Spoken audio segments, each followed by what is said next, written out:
Kayang-kaya nga natin ito.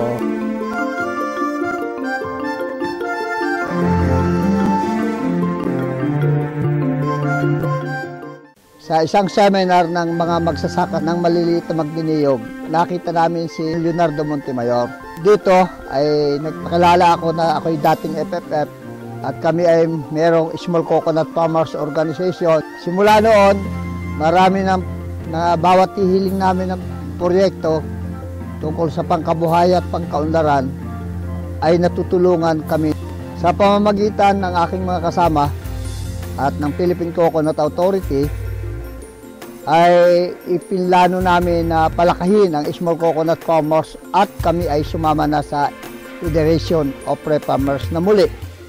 Kaya kami ay naging CFO FF na. Nagsimula naman itong cluster na ito ay nung 1 taon na ako ipagsama na uli sa meeting sa Quezon City. Kung magsimula yun, doon na ang sabi ni Montemayor, maaari bang makasama na kayo?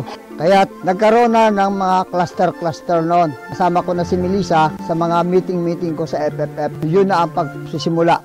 Hanggang sa ang aming co-op ay sinuportahan, tinulungan ng Federation of Pre-Farmers at binigyan kami ng pagkakataon. Kaya malaki ang aming pasasalamat kung saan kaming nagpunta na organisasyon upang ihanap ng magandang lunas tungkol sa pansakahan, ay muli ako pala ay babalik din sa aking pinagmulan sa Federation of Pre-Farmers. Ako po ang tagapamahala ng Calauag Small Coconut Farmers Multipurpose Cooperative.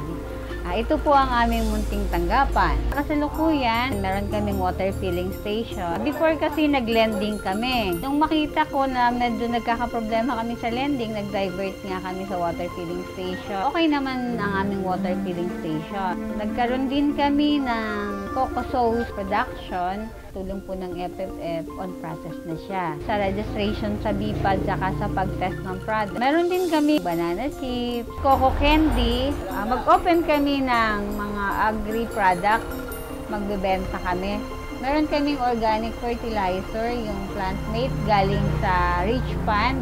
Natural feeds from FeedPro. Sa marketing strategy namin, nakita namin sa Federation of Free Farmers. Kaya nagpapasalamat kami sa tulong na binibigay nila sa amin. Ito po yung isa sa aming demo farm. Ito po yung mga nakapala namin na natutunan ko po sa pag-seminar sa SWES. Imbis na isaboy po yung seedlings, ang ginawa po namin, isa-isa po namin para po hindi masayang. Ito po ay kamatis, talong, sili, na itatanim namin sa ngayon. Kasi ito po yung mga papaya at dragon fruit na tinatanim po namin. Bilang technician po, ang maibabahagi ko, sundin po natin yung makabagong paraan na pagtatanim. Tsaka organic na fertilizer para rin sa kalusugan ng mga namimili. Sa isa pa po sa aming na-encounter na problema ay yung tinatawag na dumping off.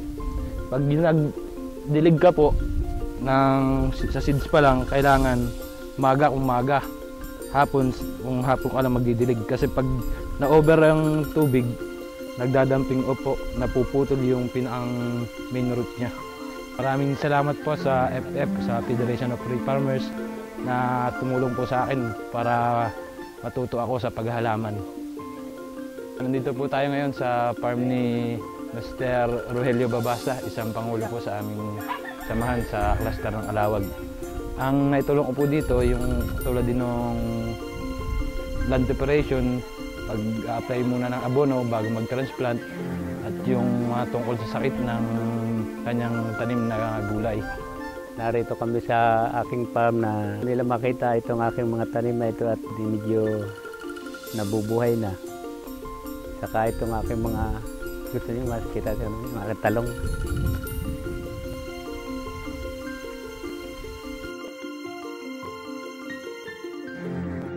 Dito, kung nung mga unang tanim ko nito, naka-encounter ako problema yung bumaba yung kanyang halaga. Laging 5 pesos lang ang 1 kilo. Pero ngayon, itong in-harvest ko dito, 25 hanggang 15 ang pinakamababa naman. Sirang problema ko baga itong mga hayop binubutas yung dahon ng aking talong. Medyo kulang pa rin siguro kami sa seminar para lubos naming matutunan ng mga tulad ng mga pag-aalaga ng talong, yung mga gulay-gulay na yan. Mula nang ako ay mapasali sa FF ay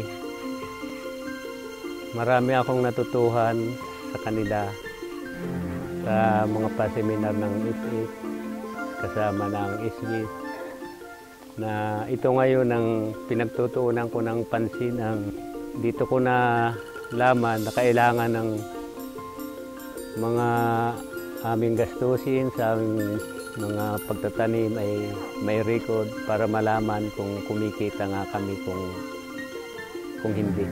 Labis ako nagpapasalamat sa FF at marami akong natutuhan sa mga itinutulong sa akin ng FF. Kung yung aking mga membro ay maakit ko sa ganitong gawain upang makatulong sa mga kanilang pamilya.